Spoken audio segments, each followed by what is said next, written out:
ಅದು ಕಬ್ಬು ಬೆಳೆಗಾರರ ಜೀವನಾಡಿ ಅನಿಸ್ಕೊಂಡಿದ್ದ ಕಾರ್ಖಾನೆ. ಅತಿ ದೊಡ್ಡ ಶುಗರ್ ಫ್ಯಾಕ್ಟರಿ ಆರ್ಥಿಕ ಸಂಕಷ್ಟಕ್ಕೆ ಸಿಲುಕಿ 3 ವರ್ಷ ಆಗಿದೆ.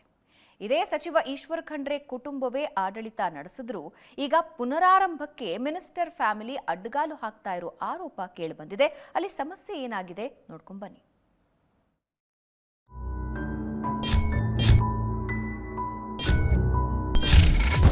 ಆರ್ಥಿಕ ಸಂಕಷ್ಟ, ಬೀದರ್ ಸಕ್ಕರೆ ಕಾರ್ಖಾನೆ ಬಂದ್, ಫ್ಯಾಕ್ಟರಿ ಓಪನ್ ಭರವಸೆ ಕೊಟ್ಟ ಸಚಿವರೇ ಮೌನ.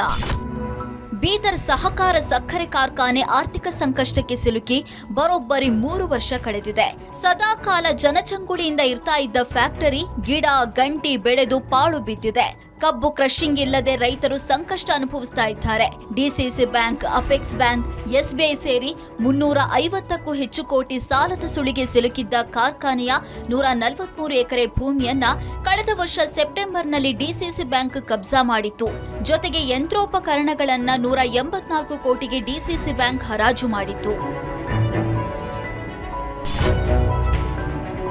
ಚಳಿಗಾಲದ ಅಧಿವೇಶನದ ವೇಳೆ ಸುವರ್ಣಸೌಧದಲ್ಲಿ ನಡೆದ ಸಭೆಯಲ್ಲಿ ಹರಾಜು ಪ್ರಕ್ರಿಯೆಯನ್ನ ತಡೆಹಿಡಿದು ಕಾರ್ಖಾನೆಯನ್ನ ಎಲ್ಆರ್ಒಟಿ ಆಧಾರದ ಮೇಲೆ ಗುತ್ತಿಗೆ ನೀಡುವ ಬಗ್ಗೆ ತೀರ್ಮಾನಿಸಲಾಗಿತ್ತು.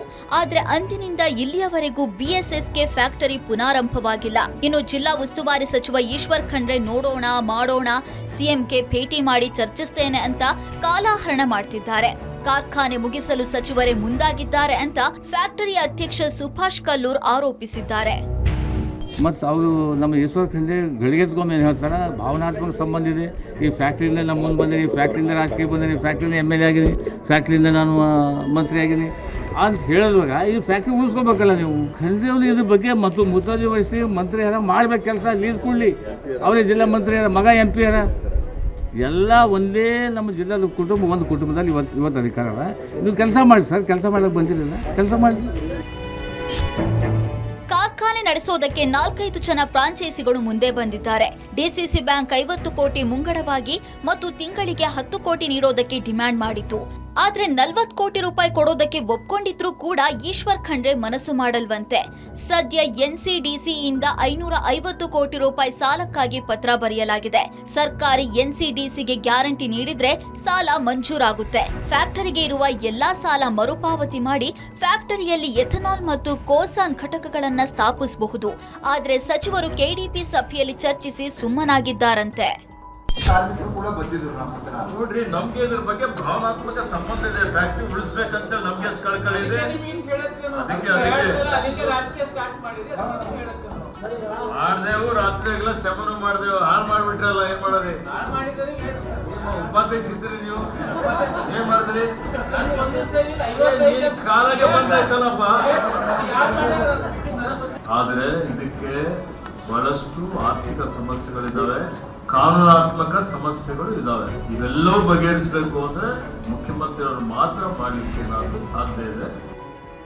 ಈಶ್ವರ್ ಖಂಡ್ರೆ ಅವರ ಸಹೋದರ Amar Khandre DCC bank ಅಧ್ಯಕ್ಷರಾಗಿದ್ದಾರೆ. BSSK ಒಂದೇ ಅಲ್ಲದೆ ಜಿಲ್ಲೆಯ ಉಳಿದ 2 ಕಾರ್ಖಾನೆ ಮೇಲೆ 100 ಕೋಟಿ ಸಾಲ ಇದೆ. ಆದರೆ ಖಂಡ್ರೆ ಮನಸ್ಸು ಮಾಡಿದ್ರೆ ಕಾರ್ಖಾನೆ ಯಾವುದೇ ಕ್ಷಣದಲ್ಲೂ ಪುನಾರಂಭಿಸಬಹುದಾಗಿತ್ತು. ಆದರೆ ಕಾರ್ಖಾನೆ ಪುನಾರಂಭಕ್ಕೆ ವಿಳಂಬ ಮಾಡ್ತಾ ಇರೋದಾದ್ರೂ ಯಾಕೆ ಎಂಬುದಕ್ಕೆ ಸಚಿವರೇ ಉತ್ತರಿಸಬೇಕಿದೆ. ಸದ್ಯ ಈ ಒಂದು ಕಾರ್ಖಾನೆ ಆರಂಭಿಸಿದರೂ ಕ್ರಷಿಂಗ್ ಮಾಡಲಿಕ್ಕೆ ಅಷ್ಟೊಂದು ಸಮಯ ಉಳಿದಿಲ್ಲ ಅಂತ ಅವರು ಹೇಳ್ತಾ ಇರುವಂಥದ್ದು. ಆದರೆ ಮುಂದಿನ ದಿನಗಳಲ್ಲಾದರೂ ಈ ಒಂದು ಕಾರ್ಖಾನೆಗೆ ಜೀವ ಕಳೆ ಕೊಡಲಿಕ್ಕೆ ಇಲ್ಲಿನ ಜನಪ್ರತಿನಿಧಿಗಳು ಮತ್ತು ಅಧಿಕಾರಿಗಳು ಮುಂದಾಗ್ತಾರಾ ಎಂಬುದು ಕಾದು ನೋಡಬೇಕಾಗಿದೆ. ಕ್ಯಾಮ್ರಾಮನ್ ಶರಣು ಜೊತೆ ಲಿಂಗೇಶ್ ಮರ್ಕಲೆ, ಏಷ್ಯಾನೆಟ್ ಸುವರ್ಣ ನ್ಯೂಸ್, ಬೀದರ್.